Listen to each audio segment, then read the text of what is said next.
Hi guys, we're with Edward from f2pool. How are you going? Thanks for joining us today. Pleasure, thank you for having me. We're going to talk a little bit about mining and everything that's going on at the moment. So for those that haven't followed f2pool, one of the largest pools, Chinese based I guess you can say. So what's been going on at f2pool? So yeah, we are Chinese based, our headquarters are in Beijing.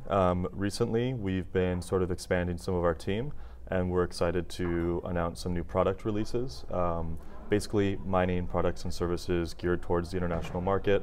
Releasing a whole new website with the best UI and UX possible in the space, and we're really excited to get into some of other verticals that will basically implement a plethora of different mining services into one platform that's accessible to anyone that's interested in mining, from retail all the way up to much larger mining farms. So a lot of people have this impression that all the mining happens in China with all these hardwares, all these ASICs lined up and the Bitmain style things, but f2pool are more of the software where I can be in Australia and use their services, and we kind of fall under this Chinese pool, and that's how people get this misconception that mining is centralized in China, isn't it? Yeah, so generally from my experience what I notice is that when people ask what I do and I say I work for a mining pool, many people don't often know the distinction between a mining pool and a mining farm. Yes. So they go, oh, how many rigs do you have? What's the size of your operations and things like that. Yeah. And it's really then just a matter of explaining, well, we're the software layer on top. Really anyone that does run their own mining farm or have a lot of mining rigs can then direct their hash to us, which is currently about 10 to 12% of the Bitcoin network and about 13 to 14% of the Ethereum network right now. And basically how they benefit is we do a payout system called PPS Plus. So they get regularized payments based on the amount of hash they give our network that we pay out to them daily, and then we collect the block rewards. Yeah, and so the new website upgrades will make it easier to plug in and mine different coins and whatnot. One of the things we spoke about just before in the pre-interview was program proof of work. So this is a topical debate whether or not Ethereum should implement ASIC resistance. So what are your thoughts on all that?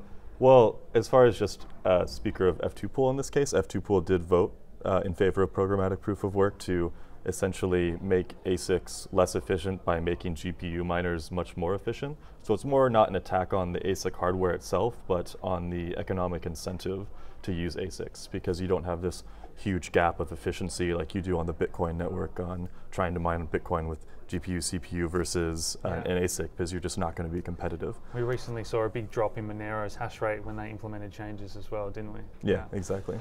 I'm trying to think of other things that are interesting going on in the mining world at the moment. I guess the switch to proof of stake when Ethereum finally gets there, how is that going to affect you guys, and do you think there'll be a renaissance of Ethereum Classic and people sticking to proof of work mining?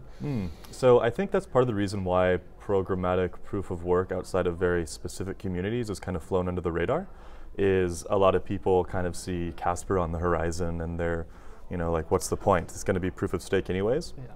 But mining is clearly going to be extremely important still and relevant because first iteration of Casper is a hybrid model between proof of work and proof of stake. Yeah. And from my understanding, the tokens that will be staked on the proof of work chain. Yeah. So it's still going to be highly relevant.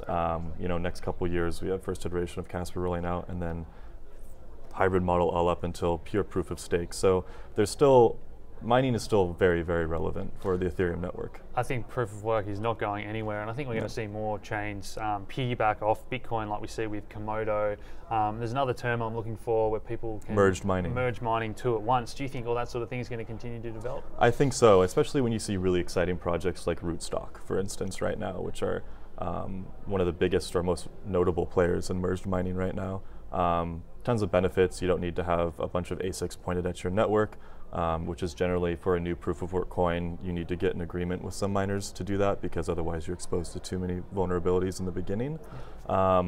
So proof of work, like you said, isn't going anywhere, and I do see there to be a continuation of this trend of merged mining and taking something that's solid and familiar, like the Bitcoin proof of work consensus mechanism and how established it is, how much hash is thrown at it, and benefiting your own sidechain through that. Yeah, and I think 51% attacks, they kind of came up a little trend last year. I think that's going to continue, and then that's going to turn people towards the importance of the large hash chains as well. Do you agree with that? I agree. Awesome. Any final thoughts for everyone at home about f2pool or mining in general?